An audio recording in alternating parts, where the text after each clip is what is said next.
This episode of the Great Lakes Outdoors podcast is brought to you by Migrate Ammunition, GK Calls, Gibraltar Boatyard, Point Malay Waterfowl Festival, Gibraltar Duck Hunters Association, Turtle Box.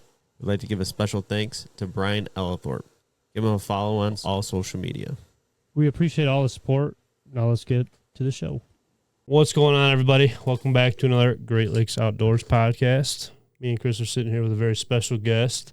A guest that's been sealing all of our beer so far, I'll tell you that much. He might have been. Yes, but Jon from Purely MI Spearfishing. Jon, how you doing, man? Excellent. And thank you for the beer. I was not stealing it. I want to make that perfectly clear. It was all handed to me. That is true. That is true. We're good hosts. And I'm very appreciative of it. Thank you for the beers. Thank you for being here, man. I even though I talked to you 2 years ago. Yep. I apologize. It's been this long. Let me clarify that. I reached out to them and I was like, I want to be on your podcast, and they ignored me for 2 years, and here I am. We hit a rough patch there, man. We hit a rough patch. It was, and it's okay. I hold nothing against you. You guys get free beer and good company, and that's all. That's all that matters. That's all that matters. You kind of want to give the people an introduction on who Jon is. I mean, you I would say, have one of the most unique things going on for yourself. Honestly, in Michigan, really, like one of the most out of pocket kind of thing. I mean, you want to just kind of explain what you do and who you are? Yeah. So the Jon. Name Purely MI Spearfish, Purely Michigan Spearfishing is something I kind of coined basically back in 2019, and I started underwater spearfishing. Underwater spearfishing is the pursuit of harvesting or killing fish with a spear gun or a rubber propelled spear underneath the surface of the water, essentially in Michigan in the Great Lakes. And I started doing that, and I thought, essentially that it was a fantastic method of harvest. Right.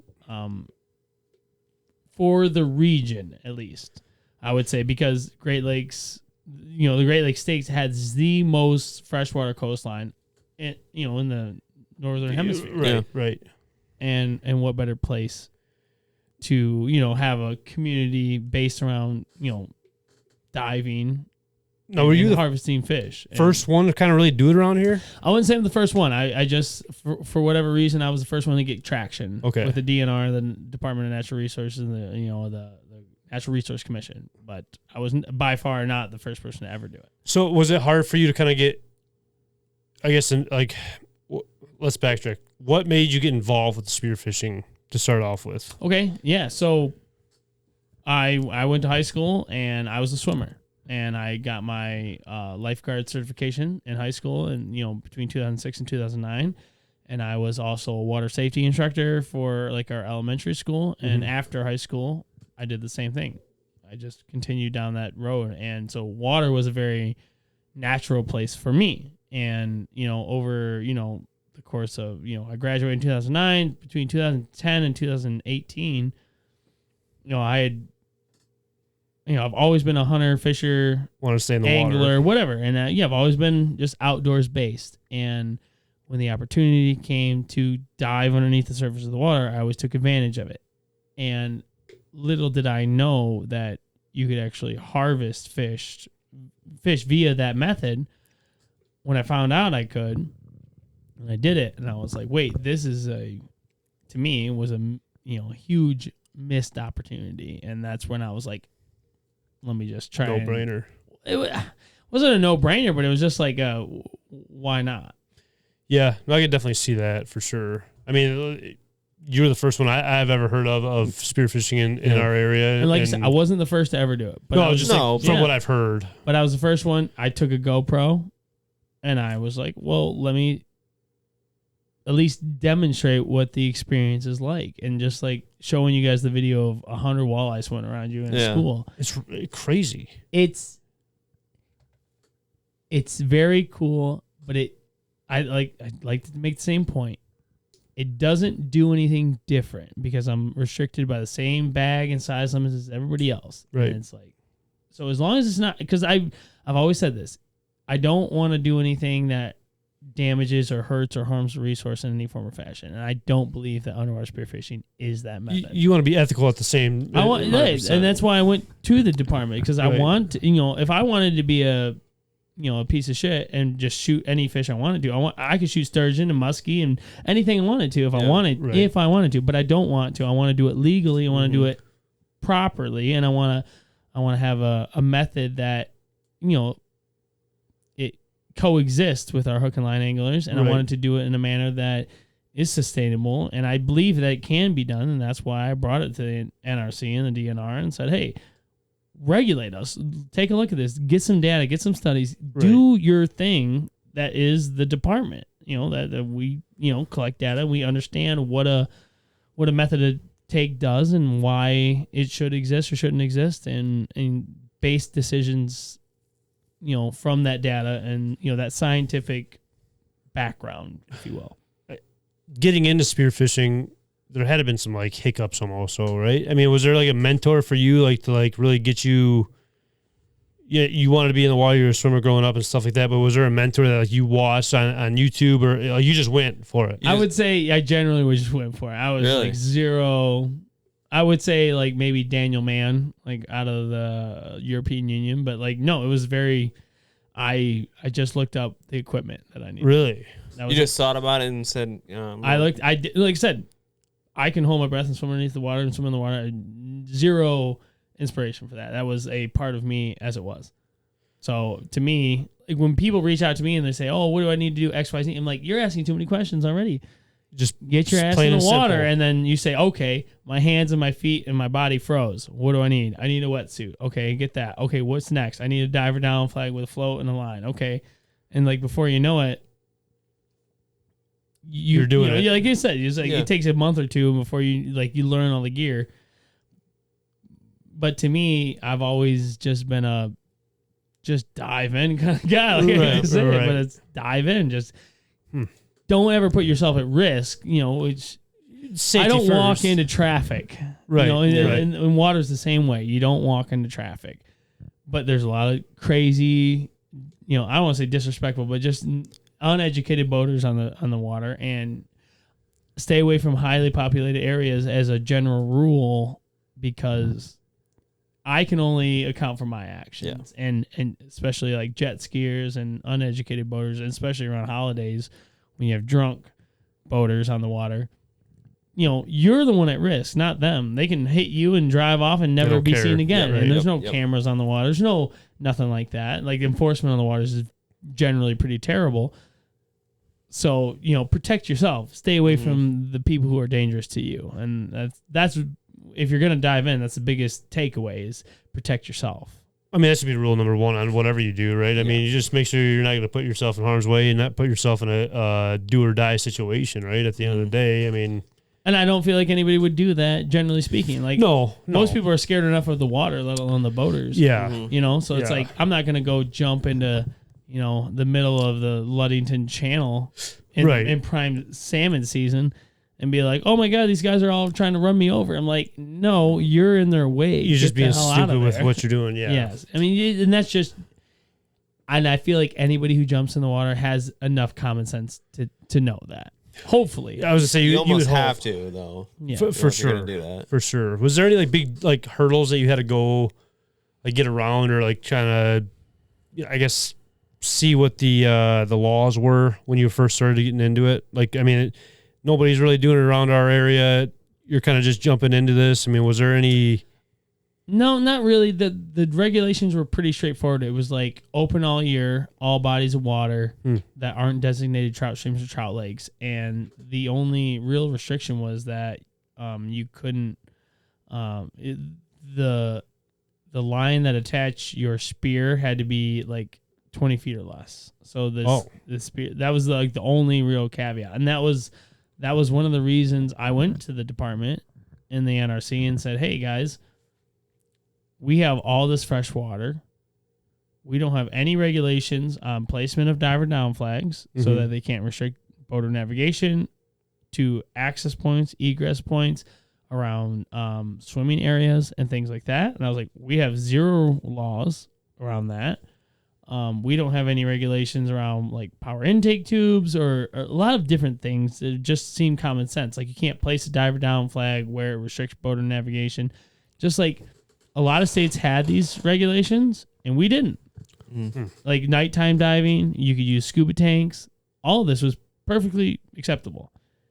Wait, you could night dive here with scuba tanks? You could. Okay. And I walked in there and I said, hey guys, like, I think that we are missing an opportunity where table-worthy game fish like walleye, like pike, like lake trout are being missed out on. And I like to, to an extent, try and maintain fair chase, right? What we consider fair chase, right? And I think that any person who wants to jump into the Great Lakes on their own physical ability and their own breath hold and take a spear gun or a pole spear and swim down and try and shoot a walleye or a pike or, some of these fish that they would rather shoot and eat rather than like, say, a drum or a carp or a gar or a bowfin should have that opportunity. Right. I'm not saying like, throwing a, that scuba tank and go down there and do it. But I think that we should at least offer an opportunity to kill a fish that you want to eat, because at the end of the day, killing fish that you're not going to utilize is unsportsmanlike. It's unethical 100%. And it's immoral. Yeah. Right. And it's like, why is the department encouraging methods of take that aren't directed towards fish that are going to be, generally speaking, consumed? Like, unless it's for a fish that's going to be destructive towards native species, like a carp, like a common carp, right? Yeah. Sure, get it out of there. Whatever method doesn't make a difference, right? Like hook and line, bow fishing, spear fishing. But spear fishing, to me, shouldn't be isolated to just kill and dispose of. To me, that's a mistake. And that's why I went to the NRC and I said, hey, I think we're missing an opportunity. Yes, it can be utilized as a method for, ultimately removing problem species. But to say, hey, go kill a bowfin or a drum, which is a native keystone species in the Great Lakes, for fun, if you're not going to utilize it, that just doesn't make any sense. Right? So go kill a walleye, go kill a pike, go kill something you're going to eat. Right. Don't just kill fish for fun. That's the biggest point I can make, is don't kill fish for fun. Kill fish to eat them. Mm-hmm. And a lot of old timers, a lot of the what they call the gray hair or the old guard, right? Yeah. They're just if they want to go kill whatever fish, let them have it. But as soon as it comes to killing fish that you could find in a supermarket, like your walleye, like your perch, like your salmon, like your rainbow trout, now all of a sudden they have a problem. And it's that bothers me. Yeah. You can call them trophy fish, but it's just like, consumptive fish. Right. I mean, could you say that about carp, though? Because, I mean, I feel like a lot of people say it like... If you look at the East Safe Fish Guide, they are the least recommended fish to ever eat. Well, I'm just saying the fact that, there are a lot of people that fish for them to consume, right? I mean... I don't think so. No, I mean, I could be wrong. I feel like I see a lot of people that... Yeah, around here, I feel like a lot of people fish for them. I would say so. I mean, well, I guess we're in different parts of the state. Hey, easy. All right? Hey, easy. And this actually brings up a better point. Who are we to determine who should keep and eat what fish? Very good point. Right? Very good point. If you want to keep a catfish and eat it, you want to keep a white bass and eat it, you want to keep a muskie and eat it, you want to keep a pike and eat it, as long as it's not disproportionately affecting the population to a regard that doesn't make it sustainul, who are we to say that it's not, a lot of people eat smallmouth bass, and a lot of you might ask Mark Zona or Kevin Van Dam. They're like, wait, I make a living off of catching those fish and throwing them back. Mm-hmm. But that doesn't mean that everybody's doing it. We can't have a consumable amount or whatever. Yeah, we can't have a some form of a population of people that can keep and eat them, and without having a good trophy, fishery, right? Like you can go to Traverse Bay and catch 5, 6, 7 pound smallmouth bass, or same thing with walleye, exactly. Yep. Well, spearfishing in itself, I mean, is that just a regular fishing license? No.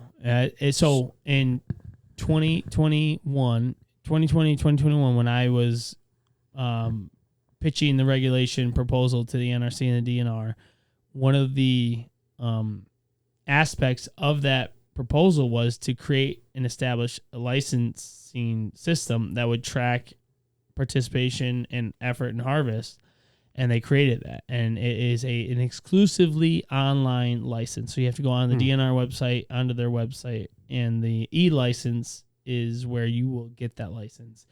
And with that e-license, you have to report monthly. It's a mandatory requirement that you have to report monthly, and you have to report effort and harvest. How do you feel about that? I like it because it provides data points, right? It provides a number of people who are reporting how often they're going and what fish they're getting. The issue mainly is that it's a free license because the Department of Natural Resources has no authority to issue fees on their licenses. So they weren't. Free license. It's a free license, and what happens with free licenses? Anybody can get them. There's no requirements Exactly. at all. It says requirement when you get it. It says, hey, by the way, this license comes with monthly reporting requirements. And we had an issue where about 30% of people who got an underwater spearfishing license never reported once. You don't have to have your fishing license to have that? No, you have to get your fishing license. Okay, So like, for an example, I would say, like, between March and June is a good example. When the walleye run is happening, when the spring salmon are coming in, the cohos and the kings on the west side, a lot of people are getting their licenses, right? Yes. And you go online, you're on the boat, maybe you're at the boat launch for the first time, right? You're from Illinois, Indiana, or whatever. Mm-hmm. You go online, you say, oh, I'm going to get my all species, and then you see a free spearfishing license. It's as simple as checking a box, and it's got an email that you haven't used in 10 years or whatever, right? You don't even have your Gmail account set up or whatever. And so that was a problem, is that a lot of people were getting licenses and they weren't reporting. Like 30% of all license over a 3-year span or 4-year span. So what do they do to change that? They just kind of, it was just, it's a question mark, right? It's like, were these people just getting these licenses when they went out fishing because they said, hey, I may go spearfishing? And never went again. And never went again. They never report. Who knows, right? And that's the real question, is like, it's an uncertainty. Generally speaking, I think it's kind of expected that not a lot of these people went. They just got it as a free add-on, and they just didn't care about the reporting requirements. But 70% of people did report at least like one trip, which is indicative of like, I went once and I never went again. Since you started this whole thing, I mean, has there been an uprising in spearfishermen? Believe it or not, no. That's crazy. There have been, according to the Department of Natural Resources, from the reporting data, effort and participation has decreased every year. Wow. Now you have a couple of organizations that you run, correct? Yes. One. Okay. Michigan Spearfishing Association. And that is the organization behind this regulation. Now, how is that going per year? It's going good. Like we range anywhere from like 40 to like 85 members, generally speaking. A year. I feel like just, I don't know, spearfishing. And that's who buy a license. Yes. Or I'm sorry, not buy a license, rather. Pay the dues to be a member. Yeah. Correct. No, and they still have to, just a member. Okay, never mind. Just a member. Yep. That's as simple as that. They are supporting our regulation efforts, or, supporting the website and everything like that. So now, do you have like annual meetings, like monthly meetings, or? I wish we could. Yeah. It's way too much work right now. We have, it's a lot of officer positions that need to be filled, and a lot of, just organizational positions need to be filled that not a lot of people want to participate in. And it's unfortunately a very difficult thing because, like I said, a lot of people don't appreciate the amount of work that goes into regulation change in order to support the organization that made that happen, which is literally at this point, it's like 6 people. And it's, Man, that's so weird. Like spearfishing to me, like it's it's such a weird area where like I feel like, man, when you first started, there had been so much backlash from it all. Like there had been so many people that are like the cheating aspect of it all. You're diving down there 100%. and just not a good look on you, even though they don't even understand half of the. I think one of whys the behind biggest comparisons is that well, why don't we just legalize snagging? If you're gonna open up spearfishing, why don't you just legalize snagging? And I'll say this, and I think this argument will fall apart anytime you have to put it up against scrutiny. As I'm like, okay, spearfishing, you have to be willing to put yourself in the physical water. First off, secondly, you have to be able to see. You have to have the visibility in the water to identify the fish that you're shooting. Right. Then, once again, you are subject to the species, size, bag limits, and seasons, right? Right. If you're snagging, right? Let's just say you're at a dam. You're snagging anything. And there's a pool, anything that's in the water, Right. regardless of size, season, bag limits, doesn't matter where you hook it or anything. And harming the fish. You're at the actually end of the day. harming it. Right. Exactly. And I'm like, to me, there's no consideration. I dive in the water. First off, I'm in the water. Boom. Immediately cuts out 90% of people, right? I am intentionally going into the water to kill fish. It's a subsistence method of take. I'm intentionally going in the water to kill a fish. I know that. That's a burden on my shoulder. So I know that if I dive in there, I'm essentially going to kill a fish. Mm-hmm. I'm looking at every fish before I point, shoot, and harvest that fish. So I'm personally responsible for every fish I target. So to me, that's a big method, right? Or that's a big burden man. on you, right? So it's like, 100%. hey, I know I'm doing that. I don't have to touch, handle, or harm any fish unless I want to. Yes. I can enjoy Just the presence scenery. of the fish without harming it. If you throw a snagging hook into a pool of fish, you're just ripping. It could be a sturgeon, it could be a musk, it could be a pike, it could be a muskrat, it could be your 2-year-old daughter. I don't know, right? It could be anything. It could be anything. You have zero control where you hit it, and that's where it's like, dude, your snagging argument falls apart because there is no control with snagging. You're just throwing a treble hook in there and you're hoping to hook something. Versus like spearfishing, I'm going down there and I'm doing it with a purpose. And I think this is where you want to take if you're gonna do it, you want to take a fish lethally. Yeah, you 100%. want to kill it, and it's like I perfectly killed it every time. How hard is it even like the size wise? I feel like that'd be a very difficult thing. At How do you first. do? Okay, 100% great question, right? If you don't know, let it go. That's our general rule. That being said, anybody who has any experience with any kind of hook and line angling, which I feel like, and this is a good point of debate. If you had to take somebody fishing for the first time, are you going to take them hook and line fishing or are you going to take them spear fishing? Hook and line. Hook and line fishing, right? Right. So generally, my argument is that most people are going to have an experience with a fish in their hands prior to going spearfishing to some degree. Now, that's not always the case, but it's just like anything. You have to mentor people. You have to get them into it, and you have to say, hey, man, this fish has to be X amount of inches long Right. to harvest them. Is it perfect? No. But I feel like anybody who goes into the water, You're going for the biggest one usually, typically. could that be you the biggest see. one. It's just the whole point is that the amount of effort they're putting in to going into the water is going to, I believe, ultimately result in the harvest of a fish that's worth taking. Yeah. That being said, like I said, if I had a walleye that's 12 inches long, Right. and it's where that beer can is, good luck hitting it. You know, the Yeah. smaller it gets, the harder it is to It's hit. like perch fishing like that. Like a little tiny perch swimming around there. So, and a lot of people, oh, what about underside? Like, it's gonna be a noticeable. minute. It's gonna be a minute community. It's because we're already small enough as it is. Yeah. Right. And you go on Lake Huron, you have, 250, 300,000 plus fish every year being harvested. It's crazy. How many of those fish die as a result of a hooking mortality. More fish than we'll probably ever kill in a year hook or spearfishing.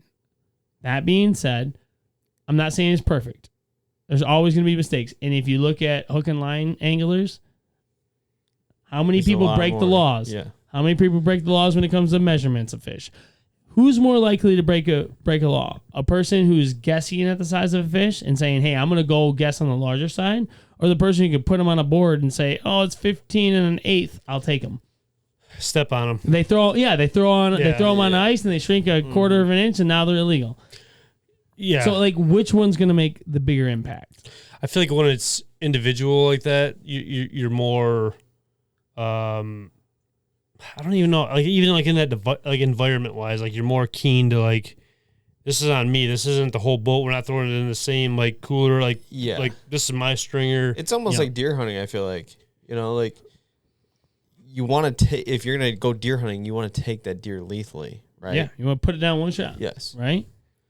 And I'm not like I said, I'm not saying anything's perfect. Obviously, mistakes will be made. Right. I just feel like the overall, like I said, the number of people who go spearfishing compared to the hook and line community, it doesn't have any kind of significant impact that is a threat to the fish in the lake. Yes, fish will tear off at some point, for sure. Right. Right? A fish will tear off. Which is crazy. I always wonder that too, not to cut you off. Yeah. How can a walleye get off a treble hook, man? That's insane to me. Like, especially you got to spear through it and everything. Well, no, I'm just saying treble hook in general. Oh, like yeah. you're jigging, No, right? They flop, they That's swing, insane they to me. move, they do all their things. Yeah, they got, and their mouths are fairly rigid. Yeah. Right. Like, Yeah. I mean, it's, I don't know. It's just bizarre to me, man. Like, we lost that one big one the other day, and it's like, how? You know, it's just What am I nuts. going to? That's I, okay. But I think that's a lot of thing, though, too, with, like, spearfishing, where people think that it's just a kill. And they don't realize it's like a deer hunt, like you were saying. Like, there's always a chance where you are missing that fish, right? Well, You might have better luck on targeting the bigger females, let's say in the springtime or whatever it may be, if you're going that route, right? But Well, if you account for water temperature, I'm not diving in 35-degree water. that wouldn't- too. You know I what wouldn't mean? blame you, Or 39 degree. Like, no. And that I think there is an aspect that does make certain fish more susceptible Right. to spearfishing. I'll 100% agree with that. Yeah, it's visual at that point. It is. I can literally dive down there and I can swim, and if Right. I can get close enough to the fish, I can literally select the fish I want to shoot. Pet it, take a 100%. selfie with it, whatever you got to do. Whatever you want to do, right? I agree. I just don't see where a group of anglers that harvest less than 1,000 fish in 3 years compare to a group of anglers that harvest 750,000 fish in a year or in 3 years. By statistical analysis would say that the 750,000 fish that are harvested via hook and line, we could harvest the 1,000 biggest fish in the lake and it wouldn't make a difference. Right. At that point, like in the Detroit River, St. Clair River system, there's about 13 to 15 million walleye that use that system every year. Yeah. Do you think the 12 spearfishers that are going down the mouth of the Blue Water Bridge and shoot 60 walleye Their limit. Yeah. are that's gonna be and we're only doing it when the water's nice enough, like mid-May and up. We're not going out there in March and April when the fish are actually physically spawning. When you could be literally doing the same thing, jigging and catching the same. I am amount of doing the fish. same thing, Right. but nobody counts those fish Yes. towards my spearfishing limit. Right. But that's the whole point. It's like, yeah, there's more luck in catching a big fish on hook and line. Maybe there's a little bit more skill, for sure. I want to say more luck. More luck. But if I grabbed 100 anglers out of those same boats that are catching them on hook and line, and I threw them in the water, how many of them would actually be able to dive down 25, 35 feet and Hold shoot their one of those breath. fish? Yeah. Probably like It would. It's and I one, think- two maybe- top. Yeah, it's I think Probably the less number, than 10%, honestly. and the whole point is that the DNR doesn't regulate the size that you can keep them at. It's 15 and above. That's it. Now, here's a good question for you. Like, you have everybody talks about these big females throwing back the big 10-pound, 11-pound females, whatever they 100%. are. What is your opinion on that? I guess let me explain. Like, I feel like if you throw back your, 19-inch females that are just full of eggs, that they can reproduce more fish than your 10, 31-inch walleye that's full of eggs. I mean, It's a bell curve. Youngest portion of fish here, right? Don't produce. They don't produce, right? Okay.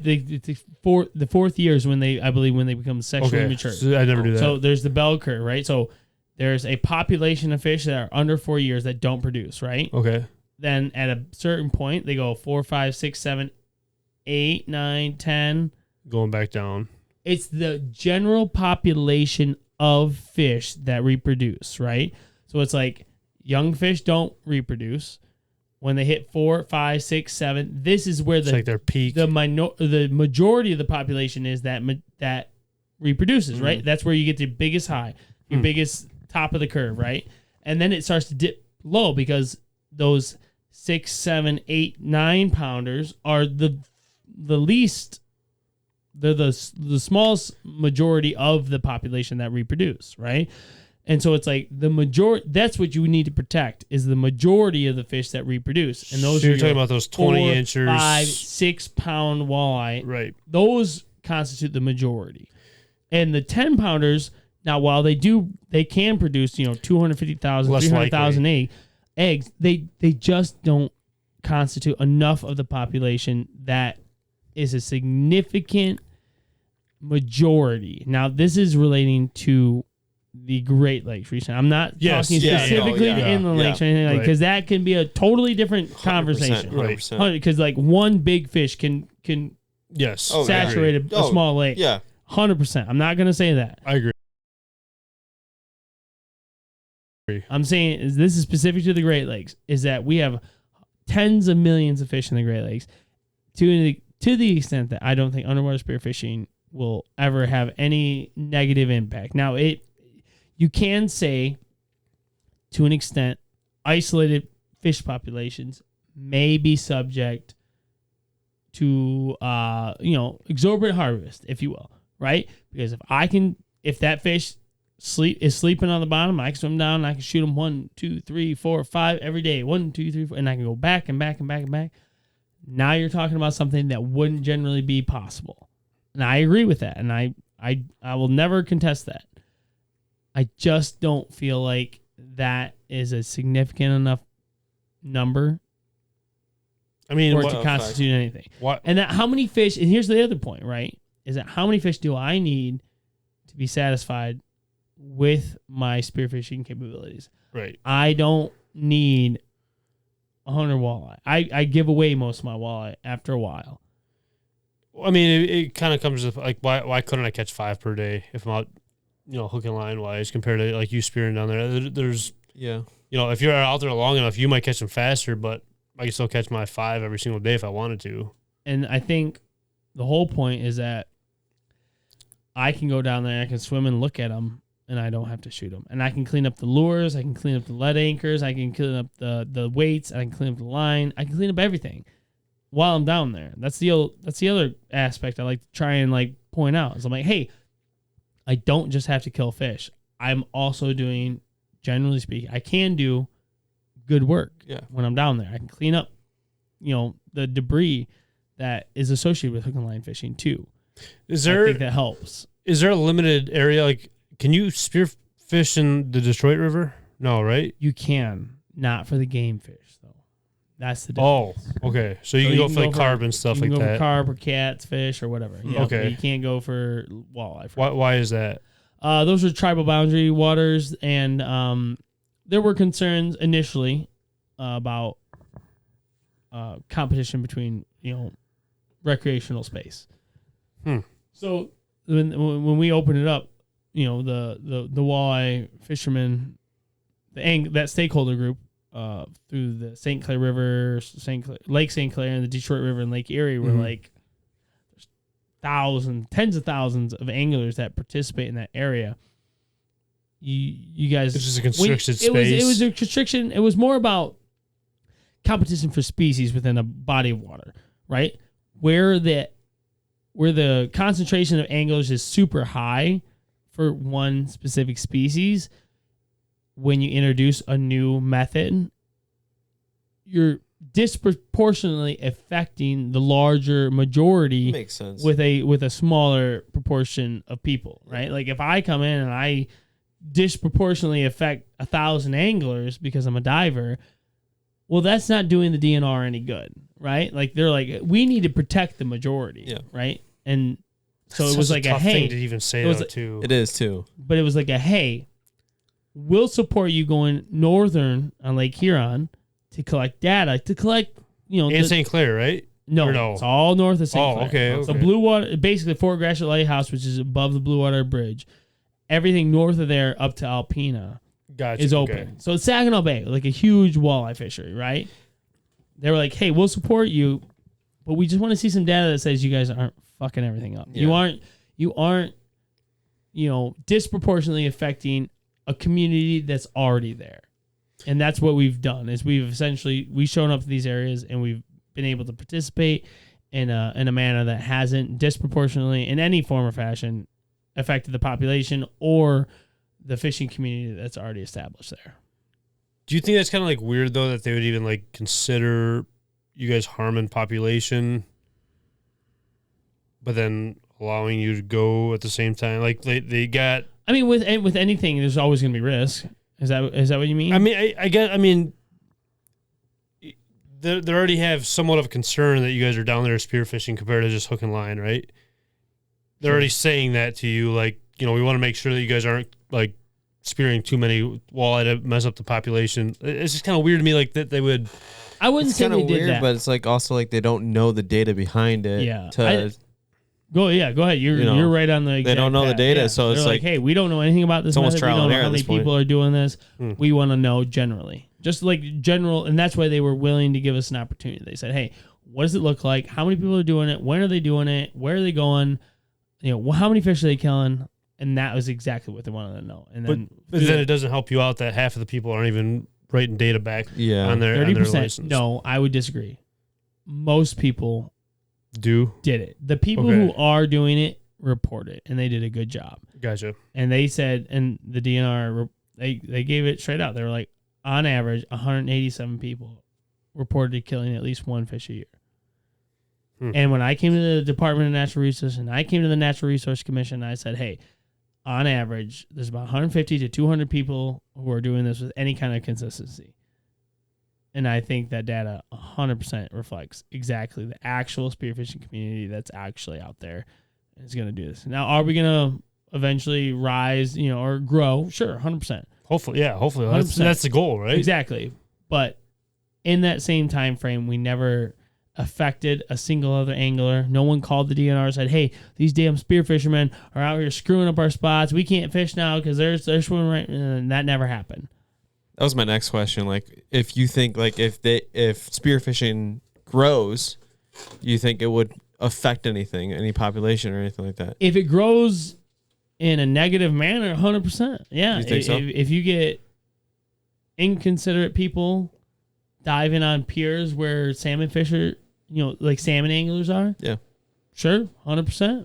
Like, if you got 20 people on a pier head casting for king salmon coming into the harbors, and then all of a sudden 3 or 4 or 5, 6, 10 anglers, spearfishing anglers come out there and they're just middle finger in the air swimming past. Yeah, that could 100%.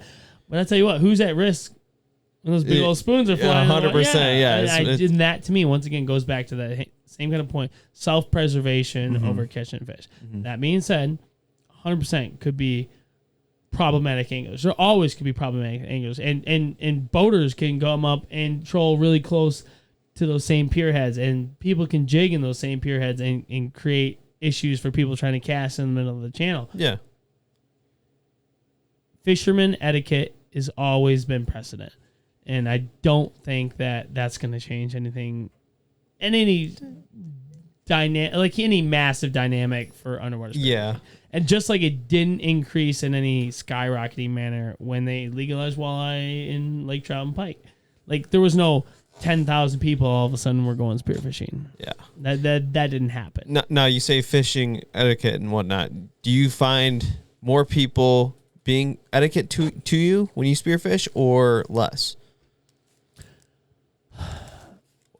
Because I'm you sure say that etiquette. Describe what you mean by that. By that. I would Do you say mean more boaters so or you mean like fishermen? people like fishermen. Say you're out there.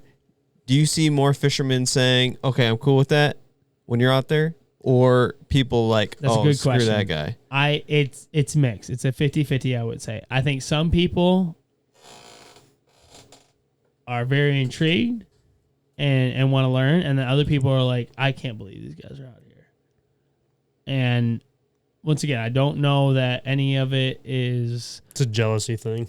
They I can't don't do know. it. Yeah, It I don't know definitely if could it's be, yeah. jealousy. I don't know if it's just not really aware of what we're doing, or they don't know how we could help them because of like, hey, we're seeing fish here. Come get in line. Like I don't have any issue with people fishing when we fish because I'm not doing the same thing there. I'm shooting fish. I could so see people getting super jealous of like them not catching fish. They're out there all day. I can and see then that, you're yeah. diving down there, 100%. getting them.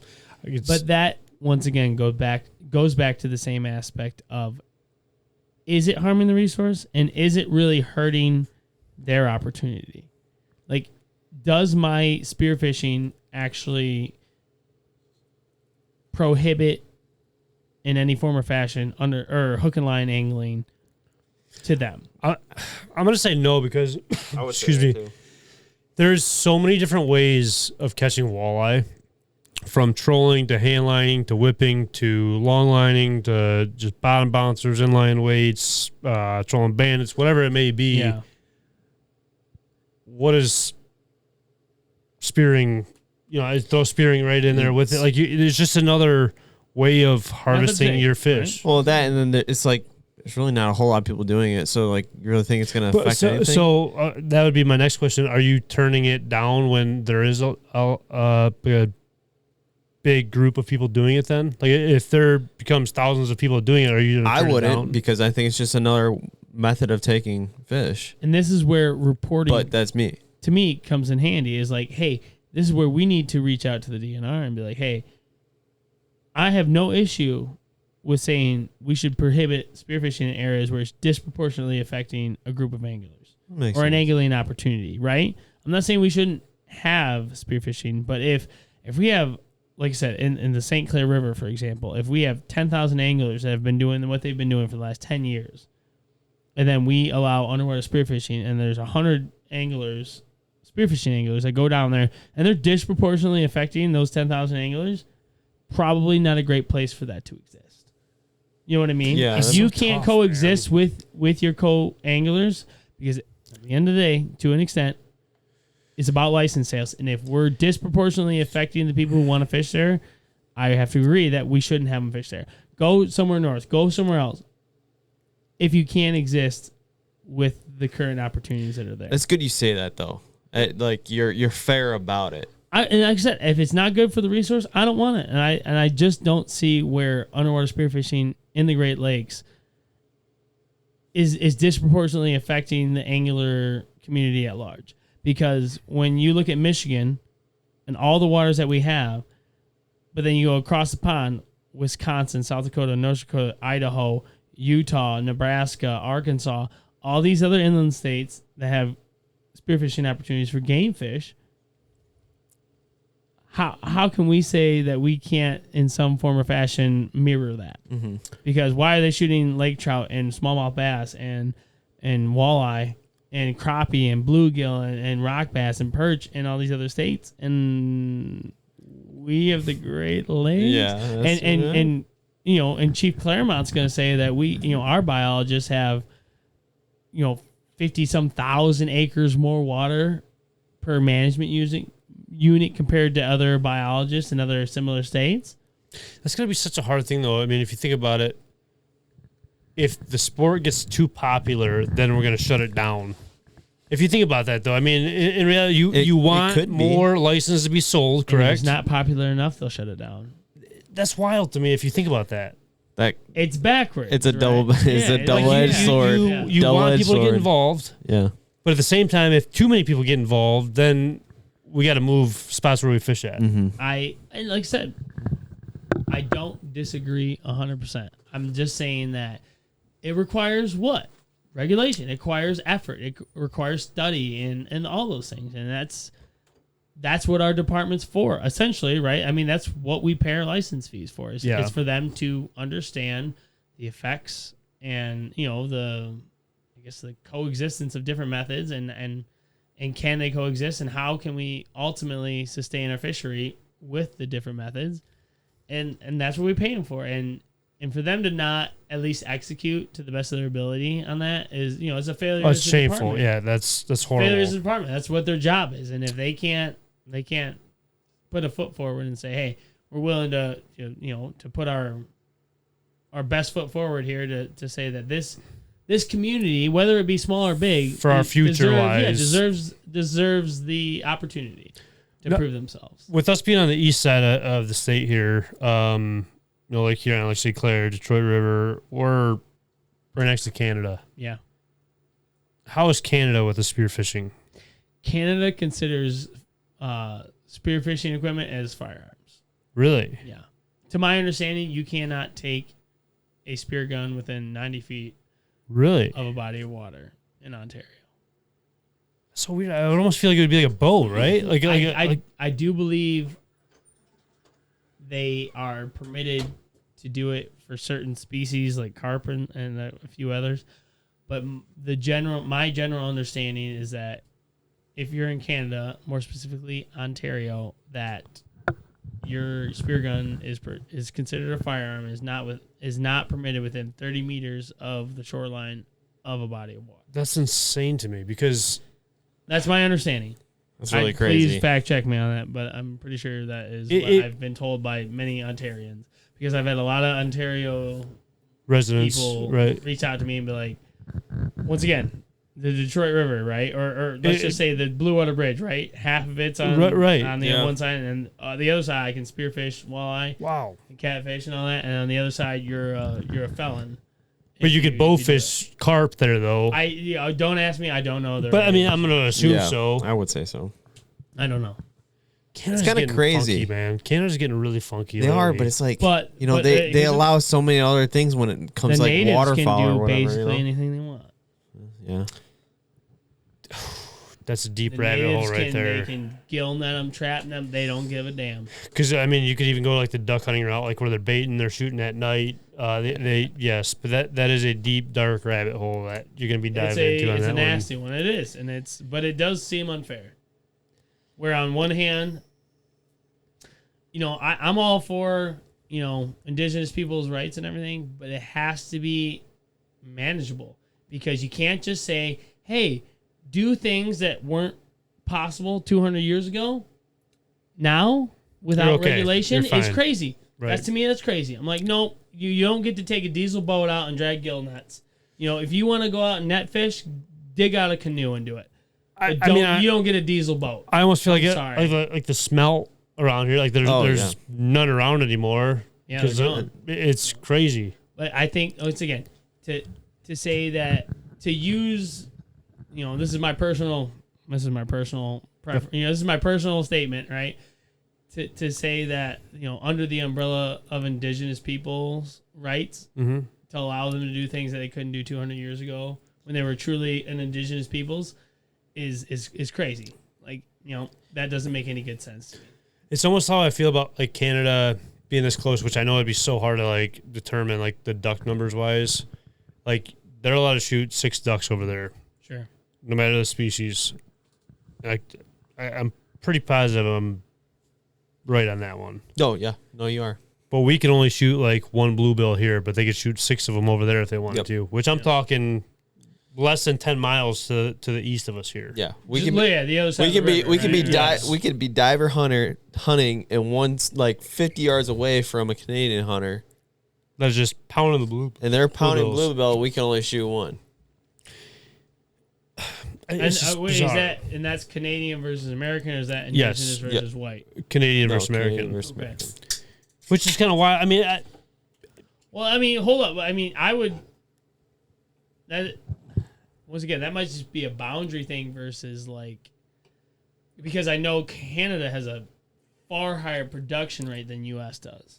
What? If you're going to talk flyways, and hunters too. Well, yeah, we have more hunters on this side. Yeah, and they have a far higher production rate of ducks, don't they? Like a lot of the ducks, a lot of the breeding nesting grounds, the nesting habitat yes. is all in Canada Yes. now because a lot of northern United States has kind of lost it, haven't they? I feel like it's always been that way. wanna Besides say like the so, prairie too. potholes, like out that way, the Dakotas, in that kind of sense. But like just in this region per se, I can see 100% though, like where you're talking like, hey, I'm sitting on this side of the river, yes, and then they're Well, sitting it's on like this side of the literally, river, I mean, and you're Yeah. like, wait, it's the same flock of birds. Yeah, Right. literally. Yeah. it's kind of just bizarre. Yeah, and it's the same thing. I can swim down there and can shoot that same school of fish. I can shoot with a spear gun, and the Canadians are like, Wait a minute. Yeah, where did he? Yeah, Yeah. It's what the just hell are they doing that I can? very strange. What is what is like the craziest thing you've seen down there, man? You've probably had to seen some crazy things. Well, yesterday I seen a kayak. Seen a kayak that was jammed between some logs in the sand. We seen a main coated trolling motor. I found a Weber grill. Oh. Burgers on it, burning still, or no? Nothing that good. Jesus Christ. He's in Petoskey, in Little North Bay there. Nice. Little Traverse Bay. Sorry. God bless. I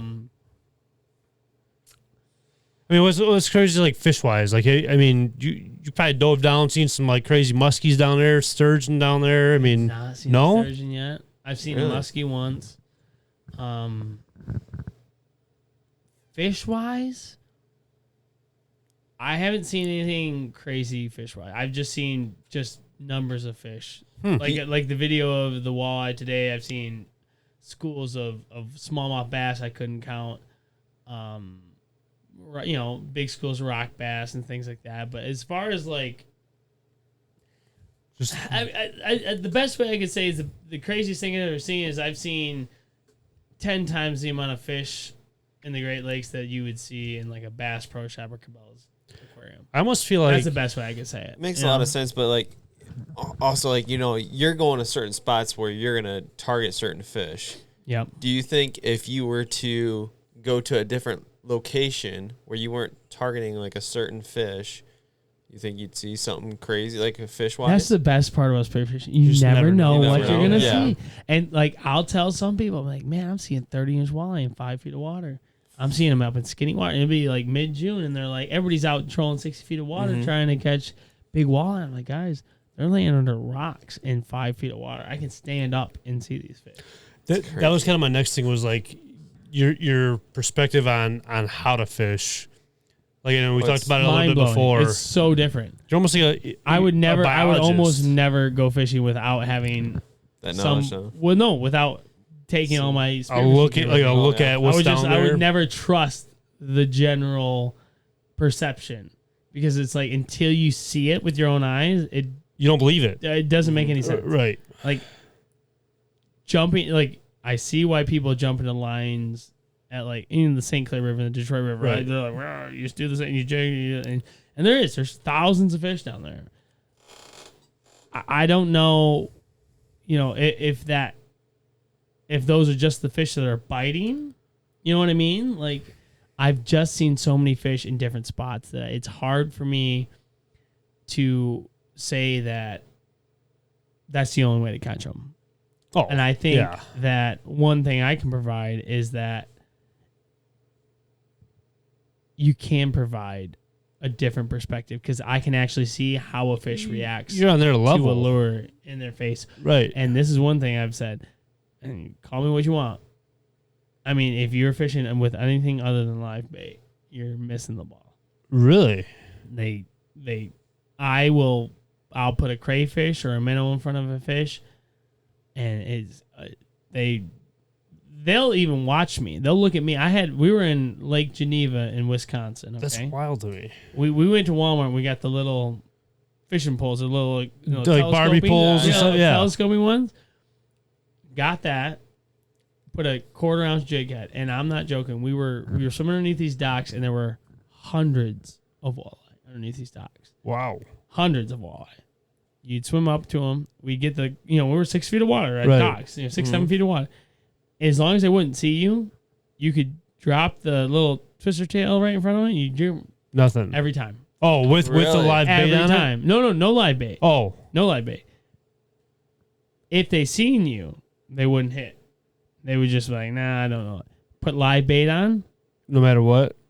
So this is what we were doing. We were catching like 6-inch perch on like little, little crappie squids or whatever. Yeah. We'd jig out there, and all the perch would come around. We finally catch one, take that 1/4 ounce jig, put it right through the back, cast it out, 6-pound bass. Sit on the bottom. Bass would look at us, look at the fish, look at us, and he would Hammer.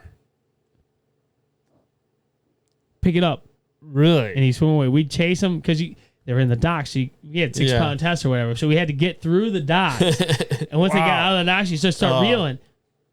We chase around for like 20 minutes or whatever, and then we reel him in. That is sweet. Live bait, without a doubt. That's crazy. 1,000 times work better because like it didn't matter if you were in the water or not. They would go for it because they knew it was real. A fish's perception of what real food is versus what not is 100%. They 100% know. It's whether they want to or not. There's something about that because I feel like you could jig a 3/8 ounce bass jig right with a crawl or the just jig the crawfish trailers on it. Yep. And they just no, as much as you wanted. You Get put it a real. perch on it, you put a crayfish on it, instant, I feel like that's more almost like instant. the reaction That's bite insane. more than anything though. Like when you're They catching the just knew fish, it was real. They just knew it was real, and they were like, "Am I willing to risk it?" And they're like, Well, I'm saying like just Yep, like the yeah, I'm going plastics. for it. The Do plastics. you think it's alone. more visual or like a scent? I think it's basic biology. They know what a real fish, and they know what Yeah. real, they know what real food looks like. movements, whatever They it know, may be? and I think it's 100% because the crayfish would be like, Just yeah. Yeah, they just be Bag doing up. it. Rip the claws. If you are fishing with live bait, rip your claws off. Yeah, they'll mess up a bass. I feel like no. They are scared of the claws. Yeah, Really? I They're feel, scared of the claws. If you rip the claws, and I was in Ninth Street Dam, Alpena, Thunder Bay River, I would grab full crayfish, throw them in the air. They'd be like doing some acrobats around them. I wouldn't touch them. They'd like maybe bite them and throw them away, but wow. they'd be doing that. Rip the claws off them, munch them every time.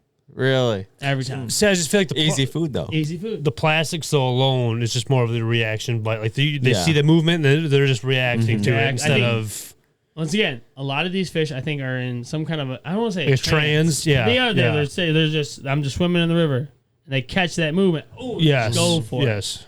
I do have to agree with that to an extent. Yeah. And when it's a sensitive bite, live bait, 100% live bait, man. That's interesting. They go for it pretty quick. And then, like I said, that's all being Well, I mean, observed from being in the water. You got a whole new respect, I guess, like in a sense for fish wise, right? Like you're seeing them in their natural habitat. You're eye level with them basically. Most of the time. There is probably 95% of the fishermen out there that can't say that. Yeah. They can say whatever they want from their like the radar or the sonars or the live imaging or Yeah. whatever they want. Like in the years past, this worked. Well, you're actually not seeing them. I think the color on certain depths, people don't even realize that. Like Yeah, jigs. that's another thing though too. Like with sonars, how accurate do you think they are now? Now that you go down there, When you say accurate, what do you mean by accurate? like people are saying, "Oh, there's this fish, that fish." Is there more than that than what you're seeing? Well, they could be stacked on top of each Well, other that's and we'll look true, like one but- big fish. I would say they're generally pretty accurate. Yeah. Especially the live Yeah. imaging. I Well, feel like the live I would say so imaging- too, but you never know. Well, it was most of the time I would say they're going out there for a specific fish, and I'm not gonna lie, hook and line anglers are very good at what they do. Like they know how to find fish, and they know the where to find the fish to look for. Mhm. And I think that's a generally, they're very good at it. Like I said, when I'm diving in the north part of the, mouth of St. Clair, those guys they're catching suckers. They're there to catch walleye. You Yeah. know, and the fishermen find the fish. Yeah. How do you feel about there's like the big debate in the bass fishing world, right? About the live imaging.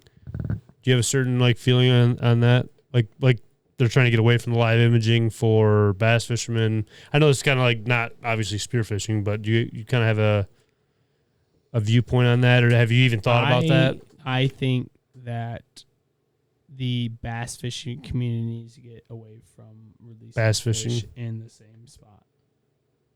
Because if you ask me, I think the bass fishing community, I don't care about live imaging. I don't care, right? You still have to make the fish bite. You still have to get in that by definition, right?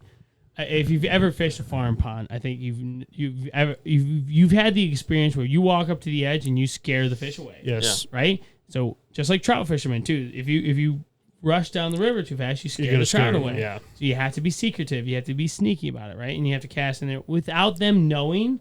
Right. They're far more susceptible to bite, and I think that's what live imaging is taking advantage of. That being said, if you have, let's just say, what's a normal participation for a bass fishing tournament? Like what, 20 boats, 30 boats, 50 boats? I mean, you can say whatever you want. 50 to 100 or whatever. You can say whatever, right? Let's just say we go on the Saginaw Bay, right? If you go on the Saginaw Bay, right, these boats, let's just say they all launch out of Linwood. These boats can now go around the thumb of Michigan. They can fish, catch 5 fish, and motor all the way back 60 miles twice a day. They just took the most effective predators in the lake, wait them in one spot, and I'll release them in the same spot. Now tell me, how many times you got to do that over and over and over again until you're actually harming the resource? Now, okay, that's Saginaw Bay. Let's go to, I don't know. I mean, you could really say it about any body of water. In most reality. bodies of water. Yes. And small bodies of water are the worst. Yes. Small bodies, and I think that's, especially like the river systems, I think that needs to be addressed because I don't think it's being, that's like having a catch and release coyote derby every weekend. Imagine you rodeo, in the bottom, 6 counties, you rodeo the biggest, 5 coyotes you can with the best 50 teams, and you release them in Washtenaw County every weekend after. It's like a crater effect. Yeah. It has to be. I mean, I don't know. Like those fish just don't instantly swim 60 miles back to their. No, but you know what I mean? Like they're all staying there. And how many times do you have to do that until all the forage is gone? I will say, I feel like it's almost like a turkey hunt, right? Like once the top dog is out of that little spot right there, the next in line kind of probably drifts into that spot, right? Yeah, but like, what if very that's true. But what if that's 16 different areas and you bring them all right back to here? Every time you're bringing it right back and you're releasing the same it's probably less 65 fish in the same area, in the same river system. Well, I don't think you're going to be catching the same fish every single time. I think it'll be new fish generating through that area is what I'm saying. You're putting them, like, that's what I'm saying. At the boat launch, everybody throws their fish back at the boat launch. The stress levels on those fish are probably going to be through the roof. 60 miles an hour. That is. I just think there's a lot of unknowns, and I think there's a lot of, I don't want to say a lot of like lobbying, but there's a lot of just like, hey, this produces a lot of money for the fishing community. Let's do it. Generally good. It creates a lot of good media, and nobody really cares about the fish. The one way you could figure that out is if you were to tag those fish after those tournaments and stuff. To see where they go. Yeah. Well, but then you're still not seeing the stress level of that fish itself. No, though. true. You could just because it could be the spawn that's all messed up now, and use telemetry and to figure out if that fish died or not. Yeah, no, for sure that. But they would never want that because that would. I wonder why. Exactly. I wonder why they don't utilize like tagging during those tournaments and stuff like that. Well, he was just saying, like, I think it would open up a can of worms that they don't want to talk about. That's true. I mean, that's the moral of the story. What about? I know it's getting late. We'll be 100%. done here. Go ahead. I'm just people text me. No worries. For jigging wise, I know a lot of people like run through shallow water real fast, and it just seems like the fish walleye wise just disperse like crazy. Sure. How much damage do people actually do to the walleye below, like on different depths wise? Like how deep do fish not really care? Have you seen anything like that? I know you're not around a lot of boats, but when you say damage, you mean like the bite ripping them up? wise. Yeah, I guess like just spreading them out wise. Like that boat's cruising through, those fish spread out because that boat just kind of stirred up the whole school. I think fish very rarely care about boats traveling overhead. If that's what you're asking, Yeah. you would be amazed about how many fish I will shoot in the highest boat traffic areas. Really? Wow. Almost unbelievable. Wow. Like exactly what you just said. Some of the spots I jump in are in the highest boat traffic areas and very high volume, like shore fishing areas. Yeah. Loaded with fish. Loaded, like big walleye, big bass, everything. And I was like, this seems like the highest pressure area you would think Why would kind of push there? them out there. And boats travel overhead and they don't seem to care. I almost feel like it's almost like we think of it more of like a deer hunt, right? Like you got a lot of pressure on the woods. The big mature They're gonna bucks aren't move going to be out. there, but And everything's yet just they live different, in some people's backyard. right? That's, yeah. Right? So like, weird, man. I'm not going to. I think people just It's complicate really cool it way more. like, to hear that, though, and whatnot. I think just if any walleye fisherman is listening to this podcast, I think your biggest missed opportunity are weeds. Tall, long, stringy weeds in the Great Lakes hold walleye like you wouldn't believe. I mean, I would I'm agree. talking 30, 40 fish, 50, potentially 50 fish days. Like I agree. Walleye, I mean, even in the shallowest waters. walleye will hang out in 7, 8, 12 feet of water. If the weeds are coming up to here, they will find dirty little pockets of those weeds and they'll just sit in there all day. And just wait. I would literally, before we could spear them, I would take, same thing, small, I would take like a spool of line and put a jig on it and jig them up like that because they would eat it every time. So I guess that kind of is a good point, though. What is the difference between spearing and sight fishing like that, but you're still jigging underwater? As simple as the reaction bite. You know what I'm saying? Like if you're underwater, visually seeing that fish and you're jigging them with like the little pole or whatever, compared to spearing them, I mean, isn't that kind of the same? No, I would say no. No? No. I mean, once again, Well, I guess you're shooting them, obviously, yeah, but like you're fish still biting is totally different than spearing. you're still seeing. Like I guess what I was trying to say, that was kind of stupid on my More part. so of a visual. The visual, you can kind of really play with that fish more than Sure. like jigging and hopefully hoping that there's a fish there. I would say being in the water is the biggest difference because there's two things, right? Just like the salmon in the rivers, you know how they floss them? yeah. You can floss walleye. Oh, they do it all me Yeah, exactly. all the time. Yeah, so I mean, when walleye are stationary and they're not moving, Yeah. I'm not gonna say you can snag them in the mouth, but you can snag them in the bottom of the jaw. Like that's something you can do. Like I'm not saying it's ethical, but you can do it. Do you agree with flossing? To me, Just another way of salmon. catching What are salmon? Flossing for salmon or flossing for fish in general? walleye. I don't think it makes a difference. Whatever gets you off the water faster is probably the better thing, to be honest. Because when you start ripping up fish from 35, 45 feet of water in the middle of the summer, just like, we all had goldfish at some point or another. Right. Yeah. You get them from the store. You have to have them in a bag. Get the water ready and You put them in the water so Right. that they can acclimate. right.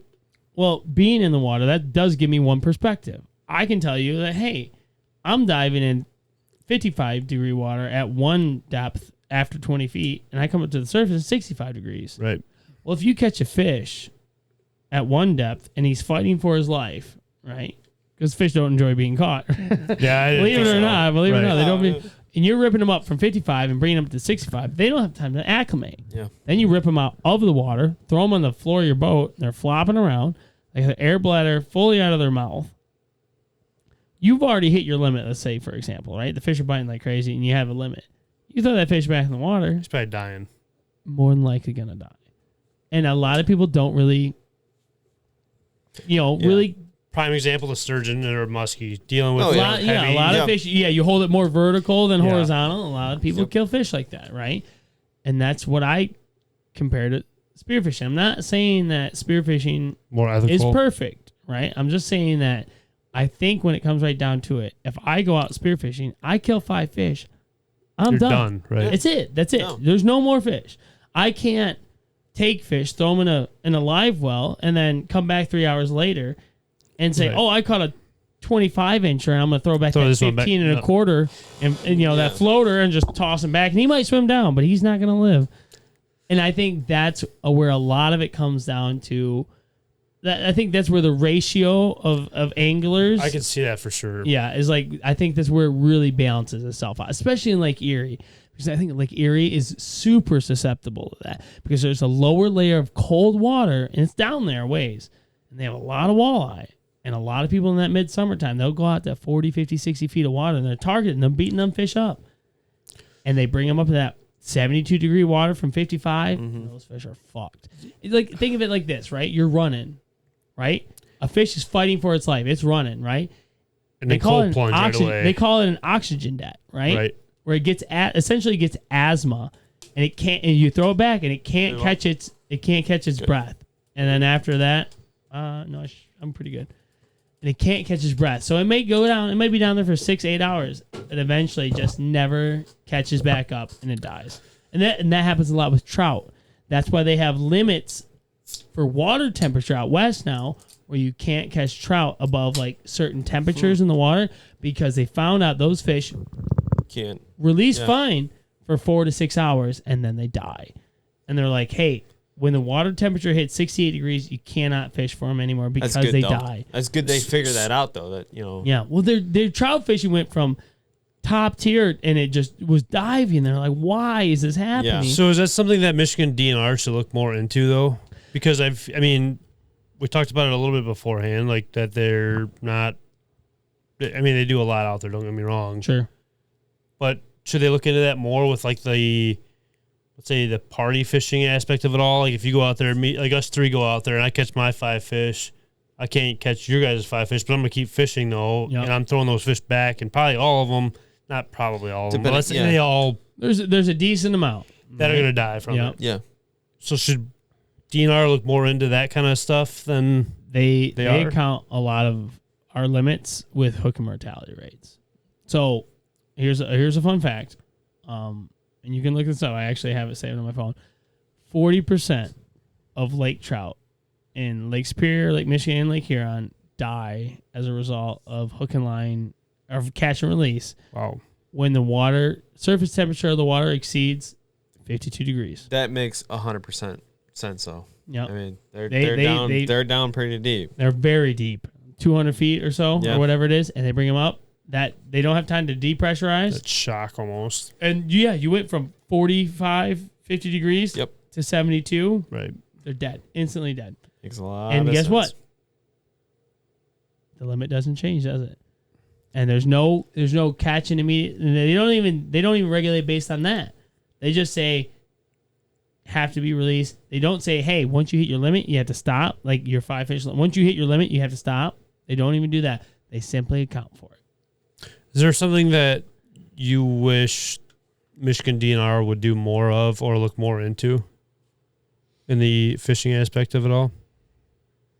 Outside of like youth engagement and like and bringing youth into the sport, I think they do an all right job. I just wish they would do more outreach to communities Get more in people metropolitan involved. areas where the majority of their ultimate future license base lives. So what I would think be, they need to do more outreach. what would be your comeback statement if they went to where they're like, well, we need volunteers? What would be your kind of? I would beg, borrow, steal, crawl, do whatever I got to do to get 10, 15 people to reach out to whatever it is, to build those docks, to build to get kids involved. I think that's the biggest thing too, is like anybody can say, hey, build a fishing dock and feed the fish, and you got to get the kids there though. Yeah. That's like the biggest thing, yeah. right? So it's like I would do whatever I had to do. Do you think it's more of an excuse for some organizations that they go the route of, oh, we don't have volunteers, compared to them actually putting in the effort to reach volunteers? If you say you don't have volunteers, you're not a good organization. That's what I would say. Like I would if almost you don't kinda- have the ability to get people involved, then your organization sucks. I want to say sucks. I would just say you're not doing enough to get people Borderline involved. sucks. Borderline sucks. Like Well, I mean, you look at any group nowadays, it's hard to get anyone a part of any group anymore. Yeah, because I feel like there's just not enough people that actually care to give back to what they're taking from. I feel like I think that might be a big thing. I feel with like social media, you know what? At the end of the day, we're gonna feel like we lose our fishing rights. Yeah, for you know sure. what I mean? Yeah. Like we got it. Like, and that's where we have to be like, hey, I feel like I'm not working hard enough. I feel like I'm not doing enough to establish, the importance of fishing within this community or whatever it is, right? Like, if it means getting kids, from, I don't know, being around the wrong kids to making TikToks about catching bluegill and crappie, and making goofy, what? They don't have to treat the fish perfectly. If it's about getting kids involved in fishing and buying fishing gear, then that'll work. It doesn't have to be perfect. They don't have to eat them. You know what I think sad about that though is I think it's gonna come to a point where it's too late when people actually finally notice. So well, I mean that's why I'm here now. I mean, it's like, I hate to say it, but it's like I'm seeing it now. I'm like, hey, before we know it, kids are gonna be virtually skateboarding and virtually surfing before they care more about virtual success than they care about real life. Yeah. What's that? Wally. When all these guys are just on a cruise ship and just sitting in a chair the entire time, and it's gonna be bad. It's gonna. That being said, if we create reasons to get outdoors, then you're creating at least purpose. You're creating a reason to get outdoors. You're creating, like I said, you're creating the future of fishing. It starts with us though, right now. Yeah, it's our generation. And creating we content have to, and giving reasons for people to get outdoors 100%. And do things that make the real world worth living in versus a virtual reality. Where, like I said, the virtual reality, your avatar, your character can be jacked, 6 foot tall, just the way you want them, right? In reality, you have to work for those things, right? And at least if we can provide something that's worth working for, that they can participate. Definitely. You know what I mean? Like, I'm like, hey, I can go catch a 10-pound bass in, Bass Pro Shops, Madden, whatever the hell it is, whatever it is. And the whole point is create that real life experience, because it's that's our future, guys. It's we didn't have this growing up. No. So now we have to compete with it. And then the ultimate reality is that we have to create a worthwhile, livable experience that can compete with positive putting a virtual reality headset on your face. To an extent, I would, we have to create that adrenaline rush. And that means us pulling those kids off of those computers and saying, hey, come on. I want you guys, and that's us being good mentors. 100%. The young, those, the 85 to 95 to 2000 group of men and women saying, hey, we didn't grow up with this. And I tell you what, you guys are being disproportionately affected by a technology base that you didn't get to experience the real world, where you had to be home when the street lights shone. Oh yeah. That was the only timer you had in real life. Yeah, really, that was it. That's our generation. Yeah, that's our generation. But it died. It died with our generation. We have to make sure that they have some form of relation to that. 100%. And if that means giving them 10-inch bluegill in a pond that's farm fed or whatever, then that's what we got to do. But we have to do something, because at the end of the day, like I said, it's all going to come from them, and they're the future. And if we're not investing in them now, we're not going to have anything. It's just like a 401k or a pension. Right. You have to put in. You have to get the people in the future to put in what you put in when you were just getting started. I just feel like it's just getting them there, one, but then keeping them there, two. That's huge. That's the hard part. I feel like if you underwater spearfishing, it doesn't have to be about killing 100 walleye. It's about if it's killing one walleye buys a license, then that's worth it. You know what I mean? Yeah, no, I'm with you. I'm with you 100%. And just who is it? It's who's that guy from Minnesota? Jeff Goggins? No. It was there's the D Almighty, Jigging with Jordan. Oh yeah. All those guys, and they made basically a living off YouTube just and cleaning stuff. up crap in rivers. Yep. Yeah.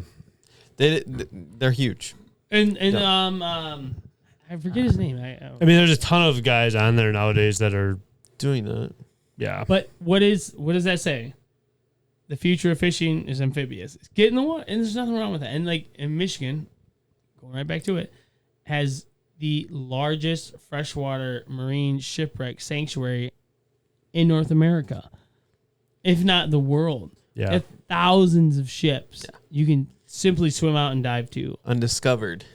Some of them are undiscovered. Most of them are discovered. But Well, yeah, Superior, a lot of them are undiscovered, correct? most of them are discovered. They are? I don't know of this undiscovered ship yet. Oh. Wink, wink.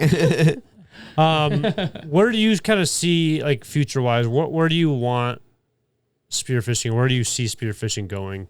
Like, what is, like, your, like, a goal of yours, even for, like, the organization that you run? Or, like, what is your plan? Man, I would say last year I would have had like be equal to hook and line, generally speaking, and now it's more like just stay in the game. I would love to see a world where underwater spearfishing is open to like salmon and stuff like that in northern portions of Lake Michigan, Lake Huron, and Lake Superior as well. And I've floated the idea of the DNR that, you know, they create a very super limited season just like they do on Black, like, but in the St. Clair system for like sturgeon and muskie, like where they issue one license a year and they do it as like a raffle system for the whole country to bring in money, because they're all talking about starving money. But like, hey, what if we sacrifice one sturgeon, one muskie in the St. Clair system for underwater spearfishing? $10 a draw, whatever. $10 a draw. You open to the whole country. You bring in $100,000, and you sacrifice fish that were generally going to be lost anyways. I say the same thing about sandhill cranes and swans here. 100%. And I would love to see that. Right now, I think if we can keep what we have and maybe a tiny bit expand it, that would be fantastic. But the DNR, unfortunately, is considering walking back what they put out 3 years ago, and that's the fight right now. July 8th will be the last day of the working group meeting to try and change their mind and reconfigure that outlook. So I think right now, I mean, ideally, yeah, sure, it would be to just be able to go on the Great Lakes and do exactly what I can do as a licensed angler. Right. I don't think that would be... whether it's the same limits or the same species, just to be out there. Yeah, but be able to, you know, whether it's shoot one salmon or 5 salmon, I don't think it makes that big of a difference. It's about opportunity. It's not being, you know, restricted to just shooting carp and bowfin in a, you know, a little dirty bay and, you know, in the thumb. Mm-hmm. What about like goals for yourself, like as a company per se? Like what? Like, do you have any goals on where you would want to be at? 100%. I want to become. So I actually raised enough money via a crowdfunding project to get my free dive instructor certification. I would like to build a free diving community here in the Great Lakes. I just think we That'd be have awesome. the best. We don't have the best. We have the prominent, like, freshwater area, right, to have a free diving community. You know, I understand that the season is very small, like it's a 3 or 4 month window at most, but we could have really cool there's a lot of diving opportunities. Yeah, 100%. Yeah. Generally you would have to travel south for. And I really think if I could build that community, if I could get my instructor license and build that community, you know, from the ground up, I think that would be super cool. And then just generally speaking, just get people involved in going out and participating. It's crazy to think that getting somebody to swim around in the Great Lakes is the same as getting someone to walk through a forest. It's like they're right there. They're at the edge always. All you have to do is just throw on a mask, snorkel, and a pair of fins, and you can just you can do it. And like I went snorkeling in Pictured Rocks last year. That'd be awesome. The absolute most life-altering experience I've ever had. That's got to be insane. Because you see the face of the rocks. Mm-hmm. You don't see what's underneath them. And that water has been eroding the rock underneath it. That's why they collapse. Yeah. That's why they collapse, because it's been eroding. you can literally swim hundreds of yards underneath those rock Really? faces. Really? All the way around. Come out. You can I gotta see that. I gotta see it now. Big old caves like you wouldn't believe. It's gotta be It's sweet. so cool. And it's so, and the only thing you have to do is put on a massive snorkel and swim in the water. That's what's so crazy to me about it all, too. It's like, The only That's all you barrier is the need. water. The only That's all barrier you is the need. water. but all you need is a guy All these people come by and stand up paddleboards and pontoons and kayaks. And they have just put no a idea. mask and snorkel. If they look down in the water, you could see a cave that goes right under Mosquito Bay, right into Rainbow Cave. You could see areas you've never seen before in your life. You could literally swim and you see rocks and Petoskey stones and all agate, all this, all under there. All you have to do is put that's on a gotta mask be and snorkel and swim underneath there. That's- It's so cool. And I never would have experienced if I never would have went free diving and spearfishing for the first time back in like 2019 or whatever it was. Wow. All just because I got in the water. Seen shipwrecks that were 250 years old. You know, I've literally dove on like living history. I'm like, yeah, 50 guys died on this wreck. Oh, that's You know, burst sweet. into flames. It sank right here in Thunder Bay.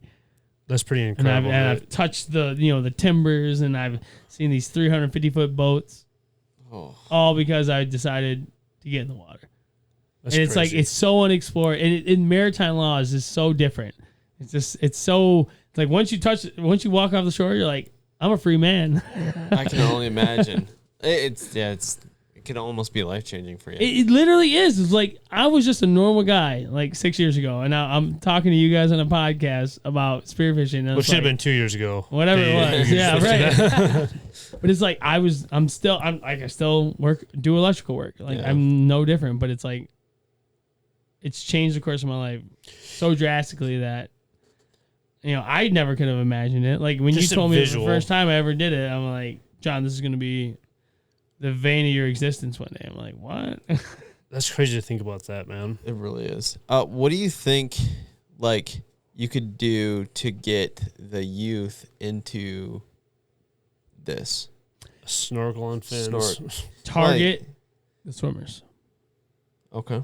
That would be my biggest point. So do you start at the schools? You start at probably I would say your best candidates are the low-level senior swimmers. Low-level senior swimmers like coming out of high school are by far the best free diver or spearfishing candidates I think you could possibly find.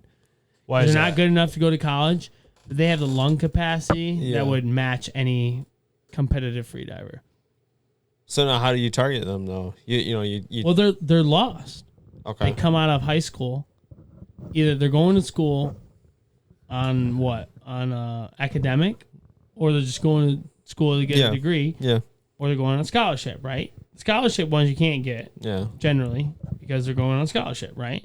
The academic, You got a likely. plan, kind of. Yeah. But if they're just going on normal, it's the low level senior swimmers that are coming out and they are lost. They don't know where to go, but they have a love for the water. They're comfortable. They swim great. They have great lung capacity. All you have to do is instead of saying, hey, swim across the pool, Go down a little bit. just take a 90-degree turn and start going down. Yeah. So now, how would you approach those kids? Saying like, would you take I would them approach out a or? coach. I'd Okay. approach a coach. No, all right, I'm not giving any business ideas away here, brother, because Oh, this is what I'm going to be you doing know. next year. But yeah, I mean, I would essentially just start targeting near Like-minded people. I'm going to generally, this is my plan anyways, to focus on the areas that are near good, what I would believe are diving Fishing. sites. Okay. And I'm going to say, hey, where are these schools? And then I'm going to essentially touch base with their coaches. I'm going to say, hey, coach, who's your best? Who's your worst? Where's your in between? And just kind of get a general feel for Yeah. them. Like, hey, who do you think's not going to have a future in swimming? And I'm going to say, hey, this is free diving. What do you think they'd be interested in this? And be like, actually, that might be a great avenue for them. Because it keeps them on a forward trajectory, Right. but just on a different sport. Yeah. And it kind of plays right into their ability, is their comfort in the water. Like, you can take, like I said, a low-level senior swimmer, and they can probably swim 75, 100 yards without taking a breath. lung capacity, untouched. Do you do any like shows or seminars or anything? Not yet. This is, like I said, I want to be associated with a program before I do any of that because So you're in the works with something right now. I'm very much in. Can we touch on that or no? Yeah, I mean, sure. Yeah, go ahead. What you got? What you got going on? I mean, I would like to be by 2026 a certified PADI freedive instructor. And you wanna get those kids involved doing And that. I would love, because I love being in the water, and Yeah. I'm an electrician, right? And Does it go hand in hand? And right now, I spend my time right now Pulling wire, bending pipe. in a hospital, in a closed building that's full of concrete. And I'll tell you what, if I could teach kids and human beings how to spearfish and how to dive and explore the Great Lakes and I'm not saying for a living, just not go broke. Not go broke. I would, if I could spend 4 months out of the year teaching people how to do that, I'd be okay. I'd be More than okay. yeah. I would be ecstatic about that. That might be one thing too. I mean, And I can create content while I'm doing it, Yeah. and then and kind of grow the business or whatever it is, right? And then grow the community. And before you know it, we have a legitimate, group of people that can responsibly enjoy the Great Lakes and really demonstrate what the underwater community can be in a region where it's really been underexploited for forever, essentially. That's another avenue. Like the state should, like realistically, you should be able to get a grant for that from the state, because that's another avenue, like financially from the state that they can potentially make money off of. You tell me, how do I apply for it? Right? You know what I'm saying, though. No, I don't. But I mean, I understand where you're coming from. Yeah. I mean, that might be a good thing too, even like for like the festival wise, Point Muley Waterfall Festival, just being there in getting your name out there wise, like to the youth wise. It's a free booth this year. I think I have the content if I just put it on a 3060 TV and just loop my coolest videos. Yeah, I think a lot of people to get people just signed up for something.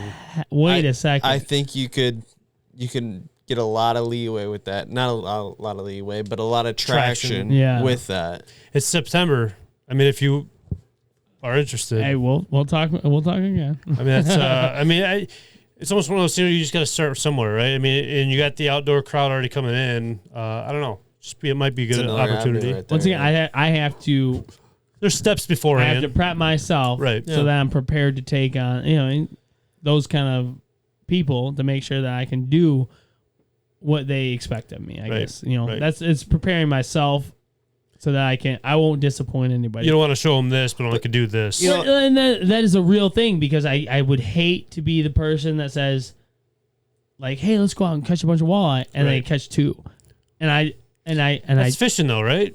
No, I hate saying that. Right, that's spearing, right? To the extent though, I agree with that because once I said fair chase, it comes right down to it. I can't swim down there and shoot fish for you. I can't have that experience for you. I can only show you what experience I've had. And that if you can match my skill, you can also have those experiences. That's one of those things though where... And I'm just a normal guy, right? I drink beer. I work in a trade. I'm nothing special. And you can be like me if you just try. If you just try. One of those things that were like... you might take somebody down there, right? And they might shoot one fish all day. Yep. But that might be the best day they've ever had. 100%. You know what I mean? So it's hard to say like two fish is like it's a bad day because that could Last be someone's... weekend, I took out a guy named Austin, and he hit me up on Facebook or on Instagram, and he was like, hey, I put it on my story, and I was like, hey, I'm going out. If anyone wants to come, and I was like, hey, give me some gas money. We'll call it fair. I brought him out, and it was a horrific day, honestly. He shot two fish. He said loved it. It was the most fun he's ever had in his life. That's got to make you feel so good, too. And I was like, dude, shut up. You don't even know what you're talking about. You haven't even seen what spearfishing. And it was those two fish and he missed some fish. I'll say that. He did miss some fish. He said that it was the most fun fishing he's ever had. It's a whole different experience, man. And that did, raise my ego, my little sense of pride a little bit. I was like, you know what? I remember when I was there, 5-6 years ago. But it's unreal when you have that first good experience. So you're like, man, Right. I can't believe I've been sitting on a boat this long. Like, I've been missing out. It's hard though too, because like it's hard to stay positive because you yourself, you're like, man, this day sucks right now, man. But like that guy comes up out of the water and he's like, dude, this is the best day ever. He's like, dude, I shot a walleye, and I'm Yeah. like, yeah, well, you don't have 8 of them yet. That's the problem, like, but and you know, and sometimes you drop down, and you see 100 of them, right. and it's like, will spearfishing ever destroy that? No, I don't see that, and I think that, and throwing people in the water and getting them to interact with those fish and getting. I mean, there's nothing better than when you can, I don't want to say manipulate, but when you can have a school of fish trust you. Ooh. Just getting in their own environment, like getting their comfort zone, I guess. Yeah, when right? you're in that fish's comfort zone, it's like, to hell with catching Right. them. Like when you have a 24, 26-inch walleye, you know, swimming Yeah, through, you kinda just away from watch you, them the it's whole like time. Yeah. it's uncomparable. It's There's got to like, be some times where like you almost forget to shoot just because I you're was like just in gonna awe. say that. Yeah, you're just in awe. that's the best part. You Right. don't have to hurt, handle, or harm any Right. fish. You don't want to. That's the best That's part about insane. spearfishing. You can kill them, 100%. Don't have to if you don't want to. If you want to shoot 1 fish, you're more than welcome to. You can shoot 5 fish.